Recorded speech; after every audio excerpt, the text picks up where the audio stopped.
Things are getting interesting in Milwaukee this offseason. As we see the season coming right around the corner, Giannis had done an interview more recently on a little podcast setup, and it was very much something that caught us all off guard. They asked on the 48 Minutes podcast basically if he saw himself playing the rest of his career in Milwaukee. And while that's something that could be easily diverted, it would be easy to just say you're focusing on this season right here, winning with the team that we have right here, and we'll worry about that stuff later on. But he decided to spice things up a little bit, as we have seen a lot of stars do nowadays. And I actually found it to be very interesting because it wasn't necessarily something that we were particularly expecting out of Giannis. Now, he is one of those guys that decided to go to a smaller market team in Milwaukee, obviously. And he makes the most of the opportunities that he gets when he's there. And obviously they do have a championship to show for it. But the construction of this team is slowly starting to teeter off the edge. And after last year, when he was injured in the first round and the guys around him just couldn't galvanize themselves up and get the job done, or at the very least hold ship well enough to where when he came back, he could just finish the job. And even when he did come back, things weren't exactly what everybody had hoped him to be, which begs the question, how many more years of true contender ability do the players on this team have? And is this roster constructed to win come the future? As always, thanks for tuning in this video. It's your boy Wraith Hoops.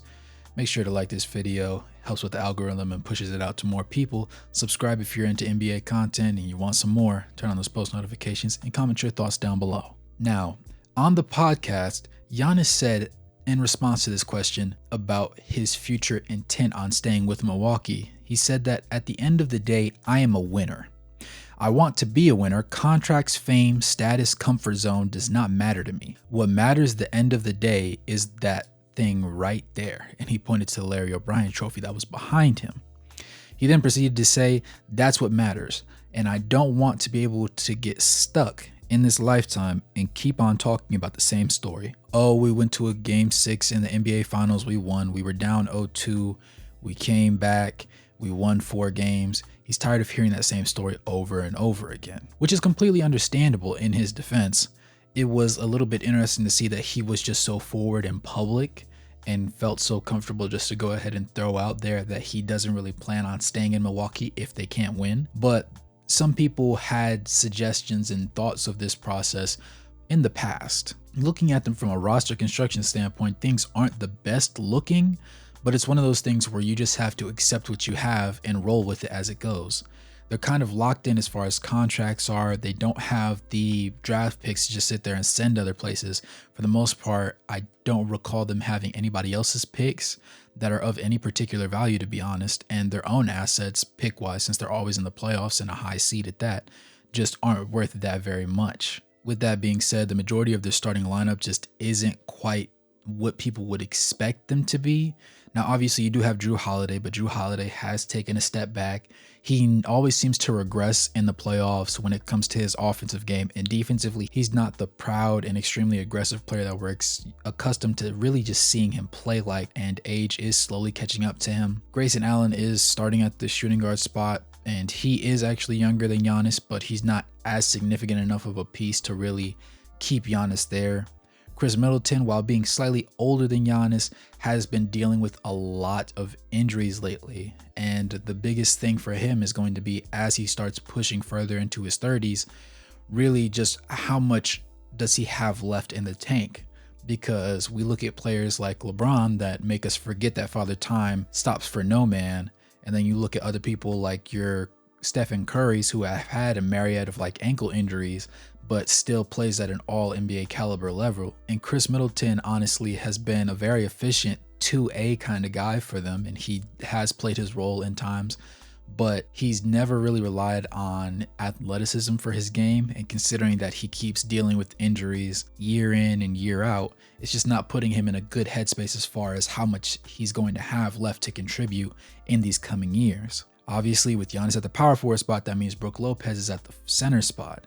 Now, Brook Lopez had arguably one of the best seasons he's ever had in his career, and this might be his second best season that he's ever played, aside from the year that he did have an all-star appearance, because he did have one in the past.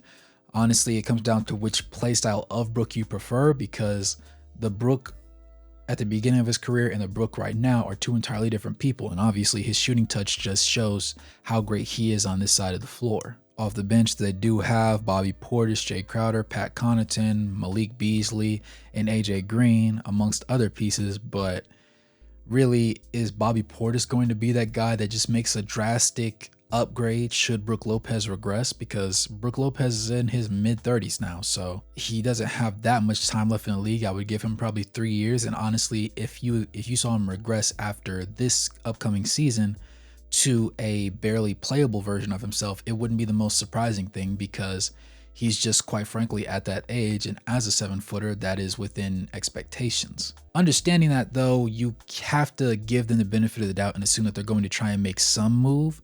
I believe that Giannis going out and just feeling comfortable enough to put them on blast and say that if y'all aren't trying to win, I would like to go somewhere else, is not necessarily implicitly telling them that he needs to be traded, but it's basically opening the door for it as well, I think, and it kind of lights a fire underneath that front office. Understanding that, we also know with Giannis's age and his particular play style, it will eventually fizzle out. But with that being understood, it's not as though he's on a 3-year timetable like some of the other guys on his team are. Drew Holiday, Chris Middleton, Brook Lopez, they're going to look vastly different 3 years from now. And while Giannis might sit around for a bit longer, you can't expect to have him for 5 years from now. And he's not going to be an old player at that point.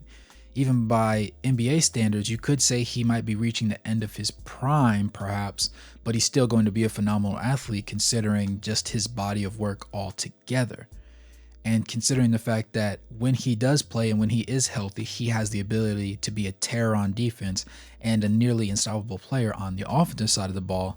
And you have somebody that's going to be a force to be reckoned with no matter what team he ends up going to. Now, again, I said that they didn't have that many assets just in general that other teams might want. And considering that most of the players that he's with are on an entirely different timeline as him, and you really don't know how much longer they have to play, it comes down to what more can you get out of the situation before it's too late. And I like Giannis. I like watching the Bucks play basketball. While it isn't the most fluent offensive system that they run, and it does tend to have more iso ball oriented situations, it's still something that's needed to be appreciated in its own sort of way, because they've been a very defensively sound team, and that has really been their calling card alongside just the wrecking ball that Giannis has been for them. Across this upcoming season, depending on how the players on the team play, I could see them possibly making a move to either trade Giannis or to go ahead and try and find some piece to bring. That being said, let me know what you guys think in the comments down below. Make sure to like this video so more people can see it. Subscribe if you like the Milwaukee Bucks or Giannis or the NBA in general. Turn on those post notifications and join the Patreon. And as always, good morning, good evening, good night, no matter where you are on the globe watching. Thanks for tuning in, and I'll catch you guys in the next one. Peace.